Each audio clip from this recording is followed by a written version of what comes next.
Good afternoon, everyone. Welcome to Gulfstream today. Ron Nicoletti along with Ashley Mayu, and it is Twilight Friday. We're going to kick it off here about 2:55 p.m. and always a pleasure to be joined by you, Ashley. Today we're starting the day with a fast main track, and we got the all-weather Tapeta. Got the all-weather Tapeta. You're stuck with me for 3 days in a row, so hopefully we'll find some winners over the next couple days here. It's a pretty good card overall today. I know we have a couple scratches, but looking forward to the weekend. A couple stakes, overnight handicap, a lot to look forward to. Yeah, we got a couple of good races running around. We'll talk about, we got a new addition to the jockey column. We'll talk about that a little later on. But we have a $100,000 gross jackpot guaranteeing the Rainbow Six. Starts in race number 4 with this 9-race card. And they've been sort of surrounding this, but they haven't been able to take it down. Yeah, it's been really close. There's been a couple singles. I know we just talked about it on Sunday. There was one single into the nightcap. No luck, though. The 5-horse Venezuela Dreams, I think, won at 8-1, so a bit of an upset, but no single winner last weekend, so it carries over. And you mentioned $100,000 in the pool.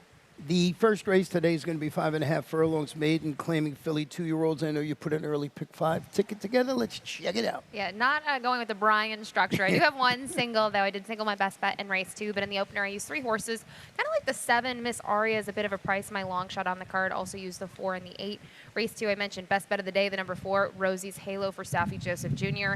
3 deep in the 3rd, 4, 5, and 6. And then race 4, I just used 2 runners in here. I know it's a maiden special weight on the Tapeta. I like the number 2, Candy Monium, as well as the number 5, Rocket Sister. Another one for Safi. And then to wrap things up, 3 deep in the final leg, so a $27 play. $27 play. Now you agree with you on your single in race number 2. Getting back to this first race, as I mentioned, 5.5 furlongs maiden claiming Philly 2-year-olds, $50,000. A couple of scratches early today with the number 1 Conceptus and the number 6 Gypsy Dancer. And you started off with your little bit of a long shot in here, Miss Aria, who I added to my ticket. I had the 1 on my ticket, and I bumped up your horse into 3rd. When you kind of looked at the field and you looked at race day experience, the whole field's pretty much lacking with the exception of number 5, Red Delicious. You know me, my name of the food horses, but I didn't use this one. I thought Miss Aria for Armando de la Cerda had a string of good works, and for me, she's had a fair share of work. Some trainers don't work, their 2-year-olds as much, but the thing that I liked is those last 2 have been a huge step up.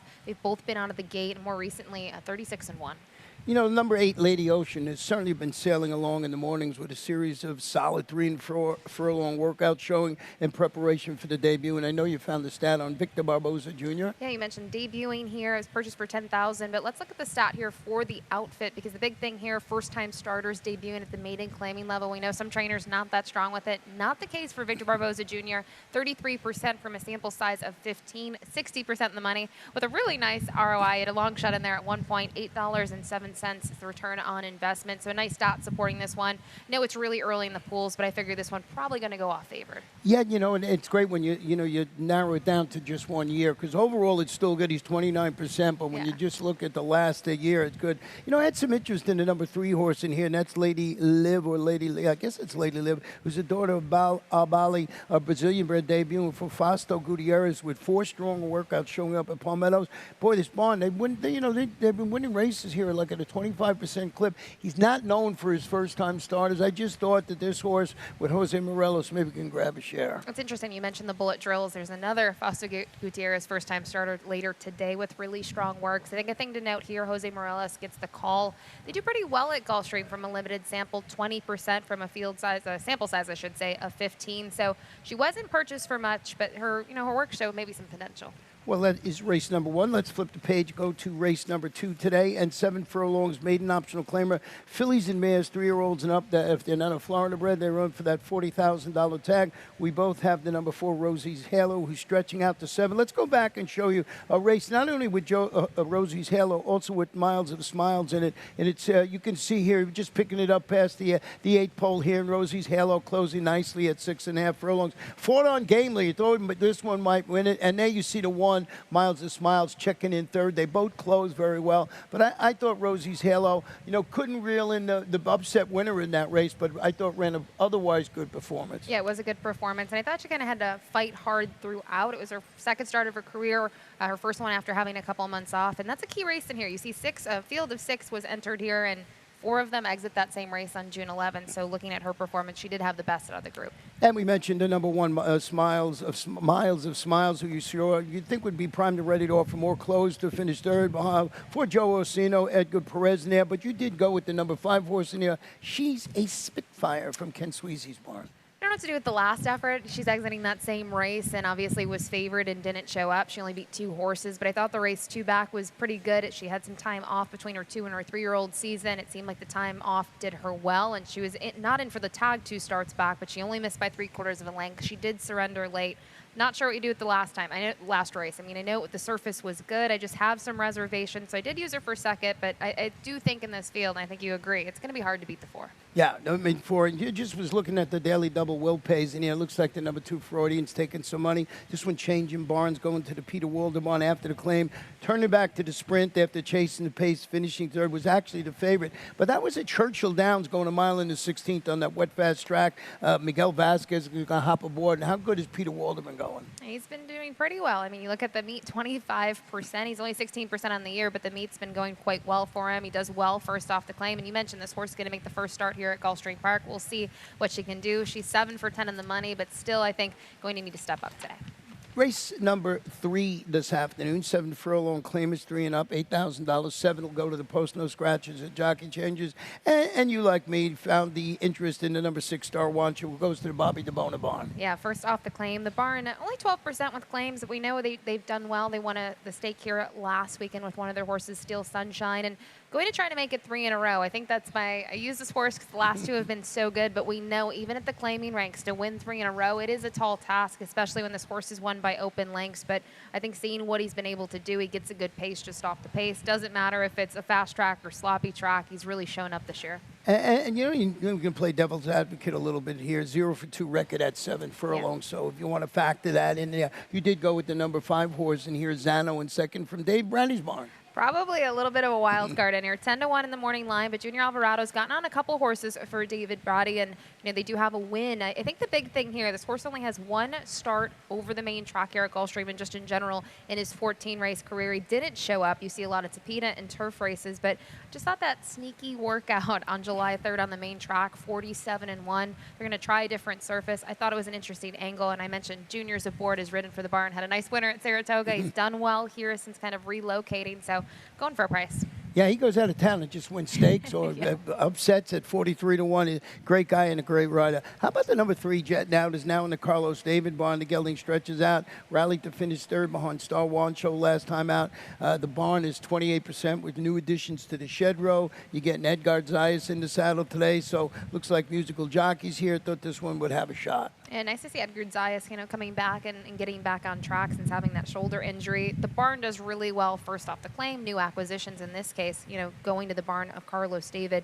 They're 28% with these new horses. He's a 2-time winner locally here on the main track. If you kind of look at that race that we mentioned, Star Wancho won. Star Wancho was kind of just sitting off the pace early on. This one only had 1 horse, so it was a different sort of flow. Definitely worth a shot in here. The number 4, Ice Beast, who we both have some interest in, is dropping to the 8 level after he kind of some trouble at the start. You go back and look, he hopped at the start, finished 6th against 18 dated claimers going this distance last time out for Gary Lee. Got the apprentice, Elsa Morrison, in the saddle. But I went back and looked, it wasn't that bad of a start. I don't know what to do with the Ice Beast. We saw 3-1 on the morning line, and I think it's kind of fair in the sense that this Son of the Big Beast is getting a lot of class relief from other spots he's been in, and maybe they weren't, super tough spots, but when you go down, he faced You're Killing Me, who's been pretty, strong here. Mish, who's the nice horse out of the Southie Joseph Jr. barn. So this is obviously softer competition, but he's left something to be desired. You look at his record this year, he's not the same horse, in my opinion, that he was as a 3-year-old. Yeah, maybe that's why he's in for the 8,000 this afternoon. So we're going to take a short break. When we come back, we'll have my Rainbow 6 ticket.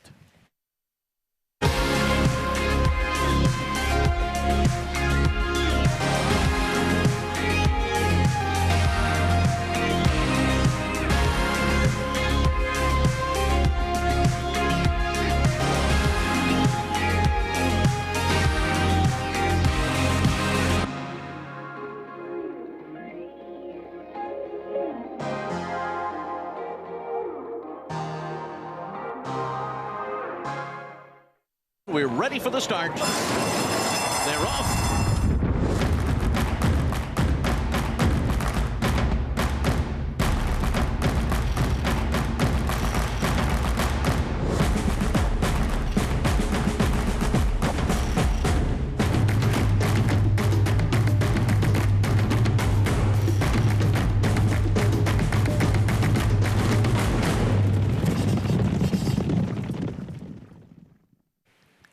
welcome back to Gulfstream. Today, Ron Nicoletti along with Ashley Mayu. Fourth race is going to be about 5.5 furlongs on the Tapeta. Fillies and Mares, 3-year-olds, and upward. And more importantly, it kicks off the Rainbow Six this afternoon. And it's going to be 48.60 for me. I'm turning things up because I got a single in race number 8. We'll talk about this fourth race in a moment. Got lots of coverage in race number 5, but I think the race goes through Jazzy T and Journey to the Moon, but I also threw in Caronville. Race number 6, Maximo, is a full brother to Stakes Place runner Marlin. I know that the barn likes that horse. I like that horse too, but I got some coverage with Crafty King and Highly Unlikely. And in race number 7, 3 deep again, Demo Wonder, Elusive Molly. We got a video for that one. And then I'm going to single. I was really impressed with Dean's Delivery before going to the sidelines, especially when that horse ran in the races here in the Swale Stakes in February. Single in there, and then I got coverage in the last. Lost my long shot, Ninja Abario. So 48.60 for me. And that's right, Brian. I do have a single in the Rainbow Six today. Yeah, you don't usually single. I want to see if you're feeling all right, but then I saw it's Dean Deliver, so I totally understand it. And Mike Gates has done a tremendous job with that horse, and he's kind of fared well against tougher competition. So we'll see what he does today. Well, curious to see who put on top in here in race number 4. I did go with Rocket Assistant, so did you. So stretching out to the 5.5 furlongs today. Before you talk about it, I'll go back and show you. I'm just going to pick it up from the 8th pole home when she finished second to a really tough horse. That was Even Money Fulton Market. I thought she ran a great race in here. And if you go back and hear the call, Pete you thought she might get it in that race. And she was trying, but, Fulton Market just proved to be a little too tough for them. So certainly not, she was 2-1. Of course, got beat by the favorite, but she was trying right till the bitter end. She was, and I think it was a step up from her debut. That race on June 10th was carted for the turf and moved to, that was kind of our final weekend of turf racing for a bit, was moved to the all-weather, and we had seen her perform well on it before, but she still made that step up. And I like, you mentioned, wasn't going to get to Fulton Market, but at least in the stretch, she did not surrender. I mean, she kept on trying to grind at it, and Edgar Zai is going to climb aboard today. Well, tell me about the first-time starter you put in second, and that's Candymonium, and this one from the Murat San Calban. Yeah, so San Call has 2 in here. Has the number 2 Candymonium as well as the number 6 Ganesh. And for me, I just looked at the works. I thought the last 2 works were really nice, both bullet drills here. I always like the offspring of Candy Rides. I think they're interesting to follow. And I do think this horse probably needs a start, but based on the work tab and looking at the other horses that have maybe had race day experience, I was going to try to maybe sneak a price in. Yeah, I went with the other Murat San Calban second. He's 17% with the turnback move. And this one's going to go to a sprint again, followed that 4th place finish. Now, that was a 5-furlong debut. Rallies to finish 3rd against special weight runners, going a mile in the 16th on the all-weather track last time out. And as we mentioned, Murat, it's pretty solid, 17%. So I threw that one on the ticket, and we both had some interest in the number 4, Akuti, who's certainly working up a storm. Yeah, very swift works. I mentioned the horse that I used had swift workouts, but nothing to this extent. You see that 1-2 back at Palm Meadows in the morning, 46-4, the fastest of 13 workers. Another barn. They're not necessarily known for their firsters, and we'll see how this one comes over here. I know the last horse that they ran did have some problems, and being a first-time starter, it's always a tall task, but worth a price. I just think maybe not today. Yeah, 9-2 on the board. Kevin Krieger will be riding this afternoon, getting Lasix for that performance. So we'll see how that one runs. Now, race number 5 this afternoon is about 1 mile 70 yards on the Tapeta. These are claimers, Fillies, 3-year-olds, or 4 and up who never won 3 races in life. And you put together a late pick 5 ticket, and let's take a gander. Yeah, well, look at this ticket. I did not single Dean Delivers. I'll get to that race in a minute, though. 3 deep in the opener. You mentioned Jazzy T. I think is going to have a say in this race. I used the number 2, Journey to the Moon, as well as the number 7, Caronville, making that first start now as a 4-year-old filly. Race 6, 2 runners in here. I think, Maximo, you like this one as well for Juan Alvarado. I also thought maybe using the number 9, 1 of 2 for trainer Mark Cassie in here. That's Crafty King. Miguel Vasquez has the call. 2 in race 7. And then race 8, I completely agree. Dean Delivers is the horse to beat, but he's had a bit of a freshening. So I used the number 8, Granger County, who it's been a little bit since we've seen this one on the dirt, but does have a good main track record.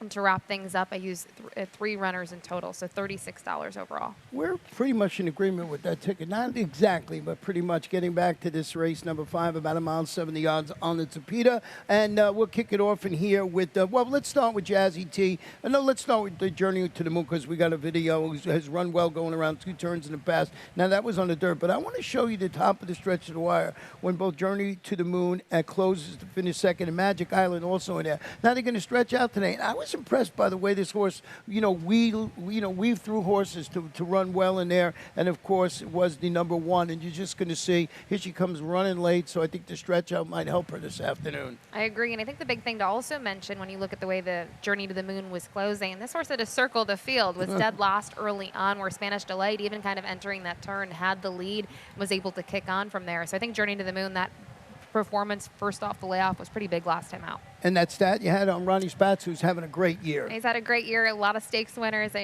We saw that with Last Leaf, who's also in the card tomorrow. But just kind of looking at second off that long layoff of 45 to 180 days. They pulled the past 2 years. It's not a huge sample, but 35 times. He's won 9 of them, 26%.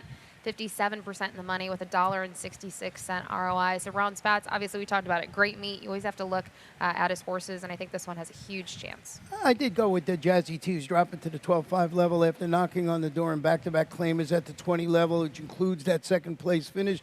Going this the absolute distance last time out. Emmy Gaffney trains. It's a daughter of Verrazano. I just thought the drop, this horse would run well this afternoon. I think so too. And you mentioned, this is a horse that has that experience going 2 turns, where you look at Journey to the Moon stretching out, and Jazzy T yet to miss the board here over the Tapeta. I loved the race last time out. Was just kind of gaining late and needed a bit more of ground and didn't get it. But Chantel Sutherland's going to climb aboard at this one.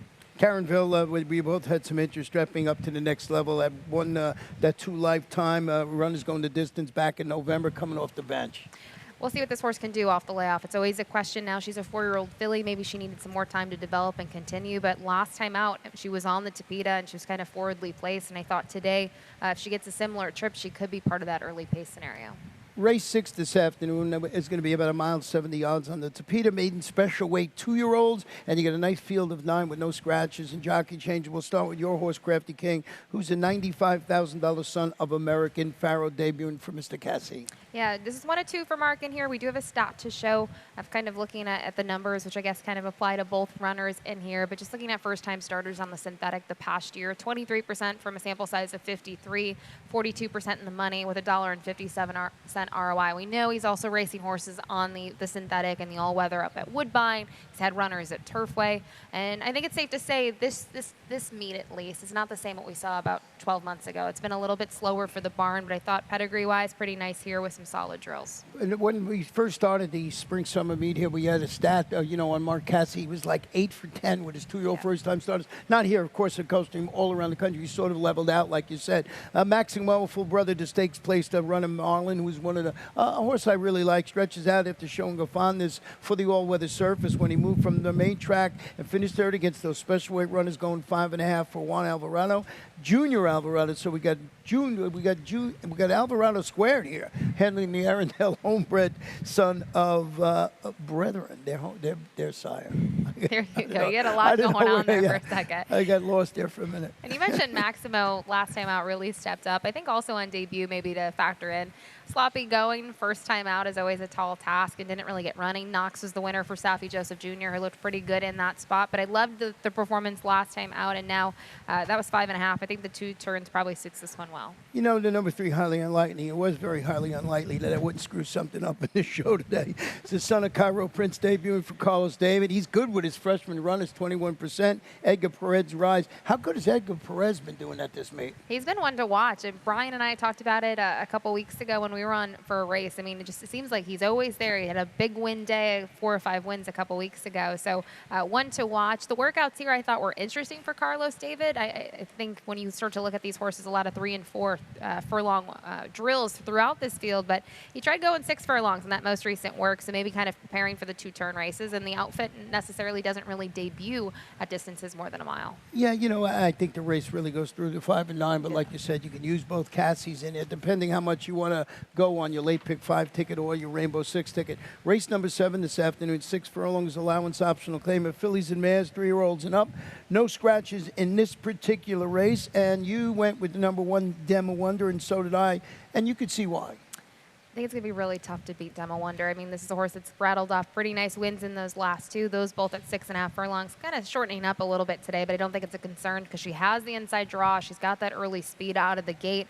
I mean, that kind of sums it up for me. She just looks pretty tough off her recent performances. You know, I picked number 1 for all the reasons you mentioned, but then I went back and looked at the number 7 horse in here, Elusive Molly. And I just want to go back and show you this horse.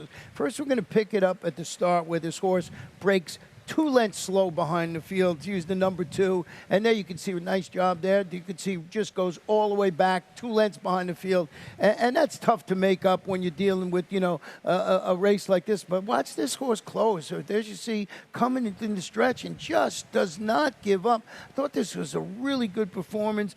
Trainers Barry Croft, you get Luca Panici, and you can see that number 2 is not giving up. She's still coming down. There's going to be 4 horses just about on the wire, and she's going to be right in there in the mix after really spotting the field 2 or 3 lengths. Yeah, she ran a really strong race. It was her first race in several months, and I liked what we saw from her. I think now that's a good, you know, building block for her next race. And when you go down her past performances, Ron, you see who she faced. She faced Corey, who won an overnight handicap, Key Biscayne, who just scored an upset last weekend in a stake at Delaware Park for $200,000, past the Champagne. I do think some of the fields that she's faced, and she's, you know, picked up minor placings, have been tougher than maybe this group. Yeah, that horse was $74. That horse played up there. You know, rest of the story, you who have in second, this one's got tons of speed. It's hard for me. You know, I was debating whether to put this horse further up the ticket. Azalea's Tomorrow. She was second in last year's edition when she was a 3-year-old. She's, you know, needed more late last year, and I like that they gave her time off. And one angle for the barn, when you look at Eddie Plisa Jr., he's very, very strong with horses second off the layoff. So I think we're going to see a better performance than we did last time out. And it was worth noting she's exiting that same race as Elusive Molly, and she was favored but only finished 4th. The number 3, Gitana, is stepping up to this 25 optional claiming level. The first start since reeling off back-to-back sprint victories. Now, that was against the Notch Softo before going to the sidelines in May. But then you look at Rohan Crichton, who also trains Demo Wonder. You know, he's got Edgar Perez handling this half of this. They're pretty ultra-consistent, both of them. You know, if you go with the old adage of the longer price of the uncoupled entry, it's going to be interesting to see how the field gets bet in this race. And it's tough, too, because looking at Gitana's last 2 races, which were both wins, forwardly placed, and that's the same run style as Demo Wonder. So obviously they can't both make the lead early on. I would say Demo Wonder might be a tad quicker, but you know, both have speed, so interesting to see them both in this race. Well, you make a great point. It makes Elusive Molly look better and better in here because, you know, rest of the story has speed also in that race.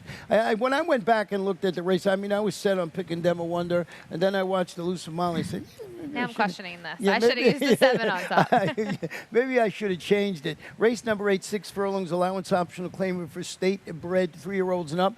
2 scratches in here of the number 3 Old Time Revival and Inter Miami. And we've been talking about Dean Delivers, who's only beaten a half length. And better than talk about, let's go back and show you this horse's performance when finished a game second. That was in the Grade 3 Swale Stakes. Now, you can just see this horse, you know, is just right there and fighting all around 6-1 that day. Of course, you know, the big favorite in there, My Prankster, and this horse was right with this horse all the way to the wire. He's like always gets into a slugfest in the lane when he's there. We saw it here. My Prankster, even money, was able to, you know, score the win here. But Dean Delivers, though, doesn't surrender. We had seen that in his previous race when Dean Delivers won and then went on and has been a decent horse, I believe, for trainer Todd Pletcher. So this horse has been in some deep waters. I think this horse has a ton of grit. When you look at this field, Dean Delivers has accomplished the most. Yeah, and you just look up at that race up at Tampa Bay last time out. Now, finished 4th, was the even money favorite that day, but look who was in the race. King Cab, the horse that won the Grade 3 Chick Lang in its next start, Lightning Larry, Stakes Place Catton, and that was that sophomore up at Tampa, you know, sophomore stakes. So Mike Yates, Miguel Vasquez, these horses that I mentioned are not in this race today. They're not. And you mentioned Lightning Larry. He was great to watch here at Gulfstream Park. Then they went and we got to see him win at Pimlico, and he hit a whole nother dimension as an upset. And Catton's been a nice horse for Ralph Nix. So it's not like he was facing like anything that was way lesser than this group. It was tough competition last time out, and he kind of split the field. And, you know, You're absolutely right about the number 8 Granger County. He's a versatile 5-year-old son of Fort Loudon who runs well on both Tapeta, Dirt. He's going to be right there for a Bobby DeBone who's just been on fire. When you look at his last dirt race, with starter allowance competition, Smiling Teufels was second. We've seen that horse do some nice things for Danny Hertak. The last couple races, though, he still needed more, and those, though, have been on the Tapeta and the turf. So I'm curious about the move. Maybe they're hoping that a surface change is what he needs, but a major player in the exotics, and when you look at his works on the main track, you know he likes it. The number 1, Avant Glory, is stepping up to face winners with late success at first starts in Zulu from start to finish to win his 2-year-old debut. Now, this was last September. Safi Joseph Jr., it's his son of Kozan, which I really like, the Kozans. And look at his horse working for the return. Bullet Drills 2 back, and that was out of the gate, 59-1 at Palm Meadows. You mentioned his son of Kozan, stands for $8,500, but this is a $100,000 purchase back at OBS in March of 2021. So obviously they, we're looking for something that might have some talent. And you mentioned it was a 2-year-old debut winner. The second place finisher, Markenheim, came back and had a nice performance next time out and was able to graduate. So long layoff, not the concern for Safi. You look at the resumes of others in here, and maybe not the easiest of spots. Well, I'm looking down and seeing Joe DiBaggio, the number 4. I've picked this horse about 307 times because I'm enamored by the name. So I got him a little further down. You used him a little further up for Carlos David. He's a hard-knocking campaigner, Junior Alvarado. Hard knocking. I mean, his last two, he's not been there, but you go to that race 3 back. He had a really good race behind Gangley, and you mentioned he's hard knocking. He's faced horses that we talk about maybe 400 times, which are the Brass Towns, the Hero Tigers, and they're really tough in their own divisions, and they're always there. But it just depends which version of him shows up. I used him underneath as well, just because he's always there, but maybe not the winner. Great name. I love that, Joe DiBaggio. Race number 9 this afternoon. There's 7 furlongs. Yeah, getting a nice little breeze going on here. This one is a 7 furlong. I forgot to change the page. 7 furlong, starter optional claimer, fillies and mares, 3-year-olds and up started for 16 or less, or the optional tag of $16,000. Scratch the 1, scratch the number 4. The 4 was my long shot today. We'll wait for that horse for another day. And boy, now it makes the 6 She's All Woman look all the much better. For a horse that doesn't necessarily like to win, when you look at her record here on the main track, her win last time out, I think, made up for it. It was going 6.5. It's been a really productive race. You can see, let's be honest, Awesome Anne-Marie. They finished 2nd and 3rd, came back to win next time out. It's kind of those connections of Sonata, Safi, Edgar Zayas. I mean, just looking at what the other horses have maybe done, and not their last start, but their last 2 or 3, her races are the strongest. Well, the number 2 Cozy Cafe, here's one of my angles that I like. Horses that run at 7 furlongs, some of them like it, some of them don't run that well. This one, 3 starts, 2 wins in the second, stretches out, finished 3rd against those starter optional claimers, going 6.5 for Ken Sweezy. Junior Alvarado atop this Daughter of Mineshaft. I love horses that are proven at the distance. Proven at the distance, and she's interesting. They claimed her for $62.50. She had rattled 3 wins off in a row, one by 9 lengths, and then her other ones were kind of photo finishes, but they stepped her up last time out, and I thought it was a good performance. She finished 3rd in a field of 7, and that was going 6.5, so she was kind of cutting back. Now she's going back to 7 furlongs, and you mentioned that might be what she needs. Well, that is how we see the 9-race card, and Ashley put together an outstanding lightning round this afternoon, so we're going to let her take it over. Oh, my God. The pressure is on now, but obviously it is Friday, so we always start with our updated standings here at Gulfstream Parks. I think we got some slates to show. We'll start with the jocks. Kind of a one-man race right now with Miguel Vasquez, 69 wins. It always looks like, he doesn't win that many races, but at the end of the week, he's got 7, 8 victories. It's always the same. And you can see Junior Alvarado, who we mentioned, goes in and out of town. I think he's having a fantastic meet. Emisial on the sidelines now. He's getting better. He had a fall the other day. We talked about Edgar Perez riding well. Lionel Reyes won the stake last weekend with Bobby DeBona and Steel Sunshine. So we'll see how this race continues to shape up. But right now, Miguel, 69. 69 wins. Let's check out the trainers. Not shocking, right? Safi. I feel like every time I'm up with here, Safi's in the lead. He's done really well at the meet, 34 wins. Rohan, though, 21. And then Jose D'Angelo's got horses kind of everywhere, it seems like, with 17 wins. Yeah, every track I go to, he's there at the same time, the same day. I can't quite figure it out. There's got to be like 8 of them. It seems that way, at least. What else we got? Well, we just showed the jockey standings. We do have a new addition here to South Florida. That's going to be the 2022 Kentucky Derby winning jock, Sonny Leon, who's going to be riding here tomorrow. He's booked on 6 mounts, and, he's got a big fan base after winning with Rich Strike. Yeah, and he's, I think he's moving his tack here, so he's going to be with us. He actually, you told me today, and so did Ed Gray from the race note, that I remember now that he ran here when he first came from Venezuela back in whenever, 215, I believe it was. 2000, not 215, 2015. And just an interesting note about Sonny, 2021, he was ranked 11th in North America in wins, 20% in terms of wins, 57% in the money. So he had a lot of success last year, and then this year gets his first graded stakes win in the Derby. We also have our next item, post times. A little bit of a change, Ron. Nothing drastic, though. Yeah, we're going on Saturday and Sunday, right? Correct. 12:25 because of the Saratoga meeting. So, Saturdays and Sundays will be Saturdays and Sunday will be 12:25. Friday is staying 2:55. All right, we got that ironed out. We're 5 minutes earlier on Saturdays and Sundays. We'll go on to our best bets of the day. I know, Ron, your best bet of the day is in. I know your long shot isn't, but you do have your best bet. Yeah, Dean delivers 8-5. That's the horse I singled in my Rainbow Six. So the rule is if you got your best bet, you got to single it. All right. I also went with a chalk, but mine's in race 2. Also 8-5. That's Rosie's Halo for Safi Joseph Jr. And we'll skip to long shots. You don't have one. I always look forward to Ronnie's long shot, but Ninja Barrio we'll have to see on another day. I go with race 1 here. Currently on the board at 7-1. Miss Aria, first-time starter for Armando de la Cerda. So that's the lightning round today, Ron, and we're only about 23 minutes from the first. Yeah, I'm going to bet that one in the first race because I don't have a long shot to bet today. So I'm going to put all the blame on you if this host don't win. Well, now I'm definitely going to lose. Well, good luck. We're going to turn it over to Pete first, and we'll be back all weekend long.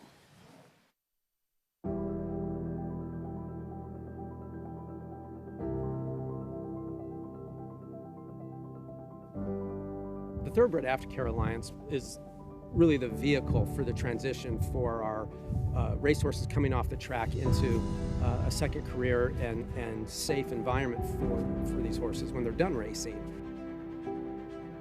I've been passionate about racehorses my whole life, animals in general, and without the TAA to provide that oversight, there would be a big void in terms of making sure that we have this ongoing safe environment for our off-the-track racehorses.